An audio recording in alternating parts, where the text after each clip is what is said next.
Deputy John Stuart Agnew, 2.5 minutes. Take the floor, please.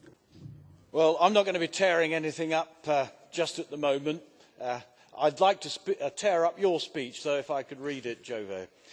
All actions have consequences, Chairman, and if you encourage people to have hopes that cannot be fulfilled, you will invite resentment and hostility. And the European Union does this all the time.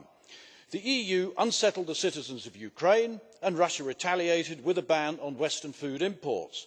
Who pays the price for this? Not the well-paid EU officials, but farmers across Europe who have lost a significant market, have found themselves in a situation of oversupply and experienced the inevitable crash in income. For make no mistake, as Russia bulldozes illegal ham and cheese into the ground, the EU must appreciate that this is the consequence of its own actions.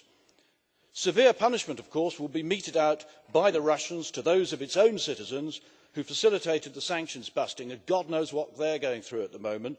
But again, the EU officials will not feel the pain. The recently announced rescue package to agriculture to compensate farmers for their losses will do no such thing, and there is one glaring contradiction in the proposals.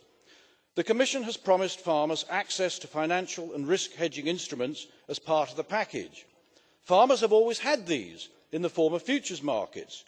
However, the EU is at this very minute making participation in futures markets much more difficult in its MiFID II legislation. And I have to say to you, Jose and Martin Häusling over there, you have campaigned in the last 6 years for the abolition of futures markets in agriculture, and yet these help us enormously.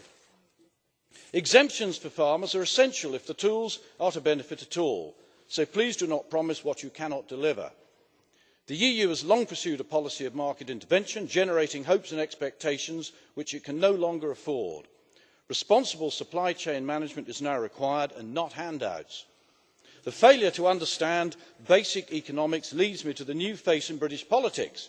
Until this month, Jeremy Corbyn made Herman Van Rompuy look high profile. And what is Mr Corbyn's first action on food and farming? Well, he appoints a vegan, that's somebody who doesn't eat meat, milk or eggs, as the spokesman.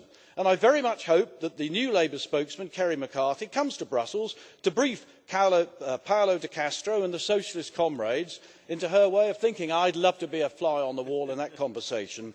And I hope the EU's protesting farmers will in turn let her know theirs. Thank you.